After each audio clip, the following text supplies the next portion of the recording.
अभी एक और चीज़ देखने में आती है कि जो आज का समाज है वो विद्रोह में है सनातन के। जो सारी जाति व्यवस्था उसका विद्रोह है। और आजकल ये बोला जा रहा है कि मैंने इंटरनेट पे कई वीडियोस देखे कि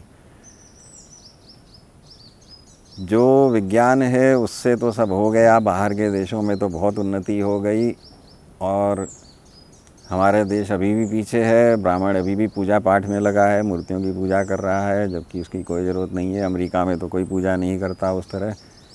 ऐसा वैसा तमाम इस तरह के तर्क लोग देते हैं।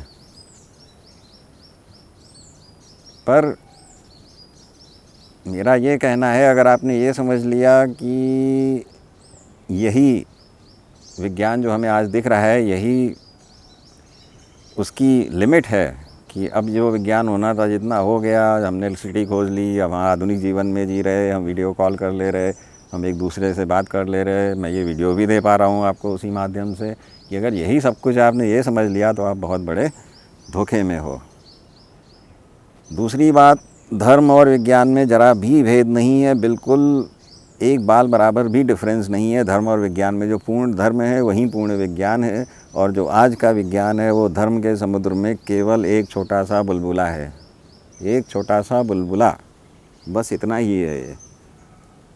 वरना धर्म और विज्ञान में ज़रा भी भेद नहीं है।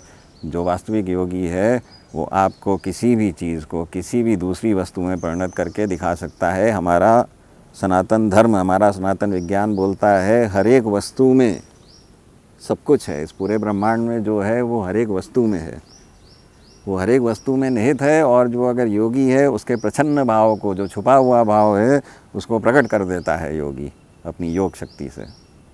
और बहुत ज़्यादा दूर की बात नहीं है, आज से 100 साल पहले बनारस में ऐसे सिद्ध संत हुए, स्वामी विशुद्धानंद परमहंस देव, जो योग शक्ति भी नहीं, वो योगी बहुत बड़े थे, पर उन्होंने सूर्य विज्ञान से, सूर्य की किरणों से एक पदार्थ से दूसरे पदार्थ में बदल के उन्होंने दिखा दिया। और ये खाली कहने की बात नहीं है, उनका ये वर्णन अगर आपने ऑटोबायोग्राफी ऑफ अ योगी स्वामी योगानंद की पढ़ी है तो उसमें ये वर्णन आता है। गंधा बाबा रूप से एक चैप्टर है उसमें, तो वहाँ योगानंद जी वो परमहंस देव जी से मिलने जाते हैं। एक तो वहाँ पे इनका वर्णन है, दूसरी एक और किताब है एक गोरे की, जिन्होंने उनकी सिद्धियों को देखा स्वयं प्रत्यक्ष रूप से। जब उन्होंने एक मरी चिड़िया को मार के वापस जीवित कर दिया और उसके सामने ही पत्थर से फूल बना दिया, उसको कन्वर्ट कर दिया। ये किताब है पॉल ब्रंटन की अ सर्च इन सीक्रेट इंडिया, जिसमें एक चैप्टर है द मिस्टेक ऑफ वाराणसी। और वो गोरा हतप्रभ रह गया उनकी इन क्रियाओं को देखकर, और लोग मानने को तैयार नहीं हो सकते थे ऐसा है, पर उन्होंने सब प्रत्यक्ष रूप से दिखाया। और उन्होंने कहा मैं प्रत्यक्षवादी हूँ, और वो जो भी था, जो भी बात थी शास्त्रों की, वो प्रत्यक्ष प्रमाण दिखाते थे। तो बहुत ज़्यादा दूर की बात नहीं है। अब कितने लोग जानते हैं इनका नाम सनातन धर्म में, मैं ये पूछना चाहूँगा समाज से। स्वामी विशुद्धानंद परमहंस देव को कौन जानता है? शिवराम किंकर योग त्रयानंद को कौन जानता है? पंडित गोपीनाथ कविराज कौन जानता है इनको? बहुत कम, थोड़े से लोग हैं जिन्होंने इनके नाम सुने हैं। पर अगर आप इनके बारे में वास्तविक जानोगे। और एक और बात, यहाँ लोग बोलते हैं बंगाल कंगाल है, पर बंगाल के ही संतों में जो वास्तविक संत हुए उनमें एक श्री अरविंदो भी हैं। जो वास्तविक संत हुए उनका बहुत बड़ा योगदान है। उन्होंने सब बता दिया है सनातन में आप कैसे क्या क्या कर सकते हो, सारी क्रियाएं, सारी व्यवस्थाएं, और वो किताबें ही आपका गुरु बन जाती हैं। वो बात अलग है कि आपको एक प्रत्यक्ष रूप से गुरु भी चाहिए, पर उन्होंने सब बता दिया है।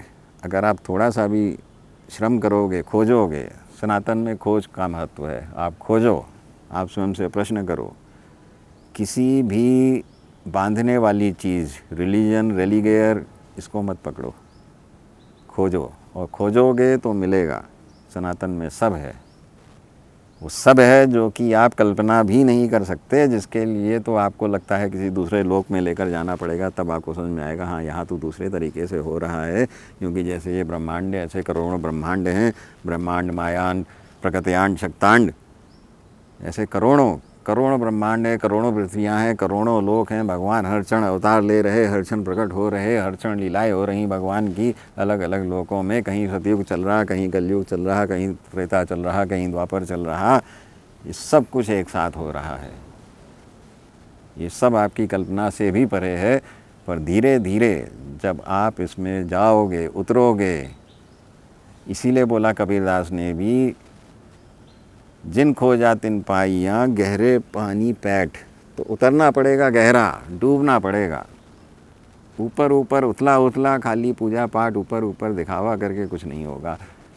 गहरे पानी पैठ, नीचे उतरना पड़ेगा। नीचे उतर कर सनातन में जब डूबोगे, तब सनातन अपने संपूर्ण रंगों के साथ आपके सामने प्रस्फुटित होगा।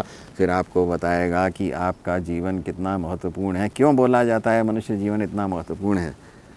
क्यों बोला जाता है कि जब कछुआ समुद्र में तैरते हुए एक बार अपनी गर्दन उठाता है और एक छल्ला तैर रहा है समुद्र में, और ऐसी युति जब बनती है कि उस कछुए ने अपना सर उठाया और वो छल्ला उसके सर में घुस गया, तब एक मनुष्य का जन्म हुआ।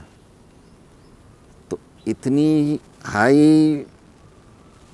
इतनी लो प्रोबेबिलिटी के बाद भी आपका जन्म होता है। किस लिए? क्या बस जीने के लिए और संतानें पैदा करने के लिए और 9 to 5 करने के लिए और सब ऊपर ऊपर करके गुजर जाने के लिए? इसी के लिए पैदा हुए? नहीं, इसका बहुत गूढ़ रहस्य है इस जीवन का। ये केवल सनातन ही समझा सकता है और सनातन ही बता सकता है, और सनातनी ही बनो, तभी समझ में आएगा।